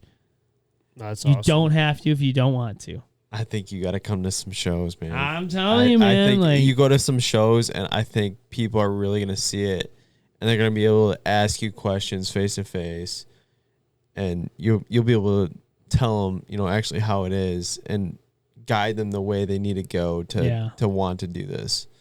that's the real thing. Getting in the booth and in front of normal people that do this for a living or do it every day. It's one thing, you know, watching on YouTube or on Instagram or whatever, but to see that person in, you know, face to face and ask them questions about that's a whole different thing, and then you get really intrigued by doing like, it. Just as a perspective from you guys is like, when I say you don't have to harm a fish, does that go a long way? Like, does that make sense? Like, No, yeah. I feel like obviously, if you're going spearfishing, your intent is to kill a fish, but obviously It's you don't the whole have show. to. It's Yeah. the whole show. You don't have to if you don't want I wouldn't to. say it's a whole show of shooting a fish, right? Like the whole show is Seeing the whole down thing. with them, yes. Yeah. But I also think it takes the right person to realize that, because you might get that one person that's like, dude, I came out here and I expect to catch my limit of fish because I'm diving down with these things. But those are the people that don't understand it yet. They're not there. No. And they don't. Yeah, they're in the respect- beginning phase, right? Yes. They're just like kill fish. Yes. But right? once they Yes. realize it's the whole show, and that's when it's not about killing the It's fish. the It's about respect. having the fish Yes. with you. It's like it's like anything in the outdoors, really. Like, you know, when we go turkey hunting, when you go deer hunting, Yeah. anything. 100%. Well, before it gets too that's gonna be a late, good man. clip right there. That right there, that's it right there. Yeah, It's I'm like telling you, talking man. about I'm it's telling just you. experiencing nature for what it is by far the most rewarding thing you'll ever do. Right? 1,000%. It's all about starting. It's about the stages of growth. Right? It's like 100. kill The a fish. stages are the key, Yeah, though. yeah, Yup. exactly. It really is. We talk about that almost every Yeah. podcast, those stages. Yep. Because I took Rusty out. Rusty's an older guy, and he was like, John, I don't understand how you're saying you're seeing all these fish. Because I went down, so like one drift is about 35 or 40 minutes. Like if you start at the highest point from there to the like Fort Gratiot Lighthouse, I killed 4 fish in 4 dives essentially. And I was like, this the hardest part is loading the gun and putting the fish on the thing. And he was like, John, I've dove 6 times in that same stretch and I didn't see a single fish. You're lying. He's like, how is that possible? And I was like, well, Rusty, next dive, next run, you're coming with me and I'm going to show you what to do. And I was like, you can see the bottom from the surface, like 30 feet of water. You can see the bottom. So you can see the fish. And I was like, when we see fish, right, or we see structure, we're going to dive in the structure. We're going to dive in the fish and we're going to grab onto something. We're going to hold onto the bottom. Let them get acclimated around you. And I was like, we're just going to lay there. I'm going to let the fish come to us. And he was like, John, I've tried that. It doesn't work. I was like, did you see fish? He was like, no, I just seen whatever. I just dove down and grabbed it. Yeah. Like, we dove down. He drove down right on top of me. We had 50 fish. Same kind of deal. All around us. He was like, John, I don't get it. He was It was like, like breathtaking at that point, though. I mean, when you hold your breath for a minute 30 or whatever it is. Jesus, Pete. like you get down, like it takes 15 seconds to get down. You hold down, you're like there. You're down for essentially 45 seconds, 55 seconds. It only takes a fish 10 seconds to want to get curious, right? And then you just don't move quickly. Don't do that. If you just generally look slowly, look left, right, look right, it'll come right in. That's insane. And it's like breathtaking. What's a better experience than that? To be 100% honest, like I said, at that point, it's not about killing fish. It's just about enjoying the experience. Like I said, I have videos on videos where I can show you guys like of just enjoying the actual physical experience of being in the water with the fish, where you don't have to harm them, but you're there. This satisfies the show. This satisfies an itch that I've had since childhood. Like when I was in the water, or I was like at the Cabela's Bass Pro Shop, right? Like right here. This is the perfect example. What do we got? Just watch. And I was down for 2 minutes and 11 seconds on this dive. This is the 1 minute that I was underwater. You'll just send me this so we can clip it into the actual pot. Yeah, we'll put it in the podcast. That's a tank. Oh. Both of them. All of them. What do you mean both of them? Oh my All of them. gosh. Yeah, How do you even guys, shoot? we'll put this on the podcast, but this is Don't absolutely have to awesome. shoot them. You don't have to That's shoot what I'm them. saying. How, You're over there trying to touch them. oh my God. The best, and this is what brought me to go to the NFC. Those are all, 7 to 10 pounders probably? Oh, are you telling me you can tell the size of these fish without measuring them? They're all big fish, right? Like you don't have to say that that's not a 14. Yes. Like those are good They're fish. massive. Like those are good fish. Yeah. Like you don't have to. Yeah, you don't have. They have to, shoulders on them. Yeah, they're big, thick fish. Yeah, yes. you don't have. There's no question about those fish, right? Like so, you're telling me that you can legitimately look at a fish On those ones, yes. and be like, "That's a 100%. legitimate keeper." On those you ones, definitely yes. Those can. are legitimate keepers, and that's exactly the whole point. It's like, yes, you can look at fish and you can tell that they are legitimate, legal fish. If you don't know, Don't shoot. let them go. Like I said, Just enjoy the moment. That's a a great. 15-inch fish is that big. Those Right. are 20-some inch fish. Like very, very confidently can harvest those fish, and not be concerned about breaking the law. And I think that's huge. And we were shooting. In Saginaw Bay is 13 inches, right? We can shoot fish within an inch, realistically. Like we were like, Dang. that fish isn't 15, but it's also not 13. We were shooting these fish 14 and a quarter. Wow. Now that's not easy, but it is legal. It takes time. Yeah. But like the whole point is that it is doable. That being said, I don't think the person who's just slinging steel shafts out there Right. is going to be able to hit that fish. Right. You know what I mean? Like you have to be, realistically, me to Point you, blank, right. and I have a 40-inch spear gun. I'm putting it on its Right, nose, right. and that's to say that we're going to disproportionately affect that population of fish. I just don't see it. I just can't see it. Now they can say that we'll disproportionately affect the larger generation of fish. Maybe. I don't know. But if there's 200 people doing it, and we're shooting less than 500 fish a year, Yeah. not that then put a limit on It's it. not- yeah. What is him? Put a limit on it. Well, I'll follow the limit, but Yeah. until you Put those until you do regulations that, in, well, why are you regulating me so much harder than the next guy? the hardest, the population of anglers that's killing the most fish. 100%. So until that, I don't know, call me crazy, We're all crazy. But call no, me wild. it's getting late, man. It is getting late. Shit is late as fuck. Yes. I can't tell you how much I appreciate you coming in and talking about this, man. It's been awesome. This is one of those, I don't know, just kind of one of those out of pocket kind of things where I've been super interested on it, and I'm so glad that, like I said, you came in and I was able to learn on it and just. Well, I have all the gear and I have a boat and everything. So if you guys want to come out, and I'll pay you gas. and I'll drown you. Yeah. I'm I cool. guess with it. right. We got gas money. 100%. Can I have a straw all the way to the surface or no?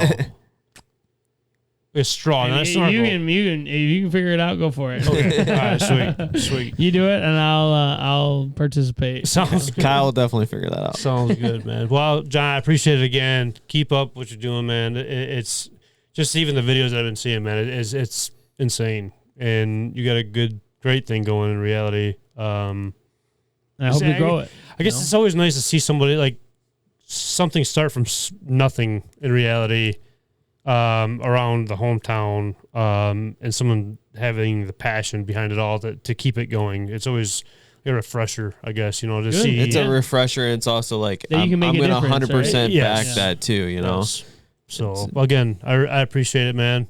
Gentlemen. Chris, appreciate you being here, man. Yes, sir. And Likewise, boys. everybody else tuning in, I hope you enjoyed this one. I know I did, and we'll see you guys. I'll see you next under the one. water. Yeah, we'll see you guys.